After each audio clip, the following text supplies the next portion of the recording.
आदाब और नमस्कार, मैं हूं सुल्तान कुरैशी और आप देख रहे हैं भिवंडी समय न्यूज।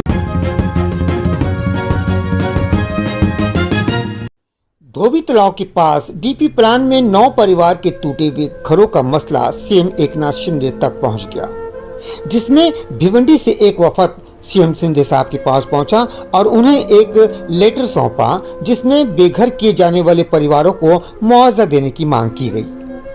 साथ ही साथ शहर के विकास में उन तमाम लोगों को भी राहत देने की बात कही गई है जिनकी रोजमर्रा की जिंदगी उनकी रोजी रोटी से जुड़ी है।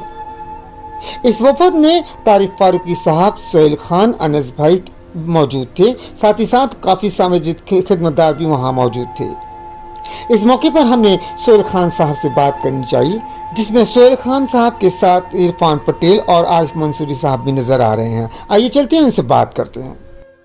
देखिए, भिवंडी जैसे आप जानते हैं कि भिवंडी में जो है मसाइल का अंबार है।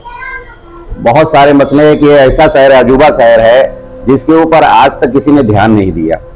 आप यहीं भिवंडी के बाहर थोड़ी दूर चले जाएं, टिटवाला चले जाएं, कल्याण चले जाएं, मुरबाड चले जाएं, जो बहुत बाद का शहर है, आप वहां का जाकर डेवलपमेंट देखें और भिवंडी का देखें तो यहाँ पर तो मसाइल के अंबार हैं। लेकिन अभी जो फिलहाल मसला था जिसके तहत हम लोग यहाँ गए, सीएम साहब को जाकर के हम लोगों ने मुलाकात किया। हमारे साथ तारिक फारूकी साहब भी थे, अनस अंसारी साहब थे। तो हम लोग सीएम साहब से मिले और हमने उनको लेटर लिखित निवेदन भी दिया उनको कि साहब भिवंडी के मसाइल हैं। सबसे बड़ा मसला तो फिलहाल ये है कि जो यहाँ पे 50 साल से बना हुआ जो 10-12 मकान था, उसको रोड चौड़ा करने के नाम पर उसको तोड़ दिया गया। तो बात यह है कि पूरे भारत में कहीं भी अगर किसी की जमीन ली जाती है रोड चौड़ा करने के नाम पे या कुछ डेवलप के नाम पे, तो उनको मुआवजा दिया जाता है।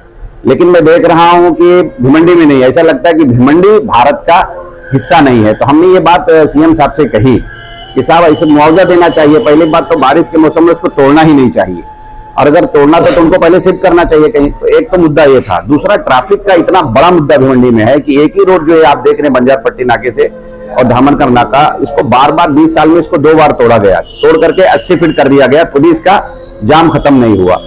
वजह यह है कि 10 लाख की आबादी वाले शहर में एक भी ट्रैफिक सिग्नल चालू नहीं है। दूसरी बात जो है वो ये है कि जो दूसरे रोड हैं, जो पर्यायी रोड, उसको बनाया नहीं जा रहा है। जैसे बागे यूसुफ जो बिल्डिंग है उसके वहां से 100 फीट का रोड पास है, उसको कल्याण रोड तक जोड़ना चाहिए। वो रोड आपके ऊपर हाथ नहीं रखा जा रहा है। शांति नगर, गैबी नगर और गायत्री नगर का एक बहुत बड़ा इलाका है, जिसके तरफ से अगर वो पाइपलाइन के ऊपर से एक ब्रिज बना दिया जाए तो उस तरफ के लोग जिनको थाना, बंबई, कल्याण जाना, उस तरफ से निकल जाए, बड़ी आबादी उस तरफ से चली जाए, तो इस रोड को कुछ राहत मिल जाए। वो नहीं हो रहा है। दूसरा, पाइपलाइन के बाजू से हमने देखा था कि सम्मानीय आमदार साहब ने कोशिश किया था कि वो रोड जल्दी तैयार हो जाएगा, लेकिन वो रोड अभी तक तैयार नहीं हुआ। तो ये तमाम कई मुद्दों पे सीएम साहब से बात हुई। खास करके मुद्दे रहा कि भिवंडी का अगर किसी का कुछ भी तोड़ना है तो आप उसका मुआवजा दें। जिस तरह हमने कहा कि बंबई के अंदर अगर कोई कलेक्टर की जमीन में रहता है और सरकार उसको लेती है डेवलप करने के लिए, तो पहले उनको 300 स्क्वायर फीट का बंबई जैसी जगह पे फ्लैट देती है। तो भिवंडी में क्यों नहीं? क्या भिवंडी भारत का हिस्सा नहीं है?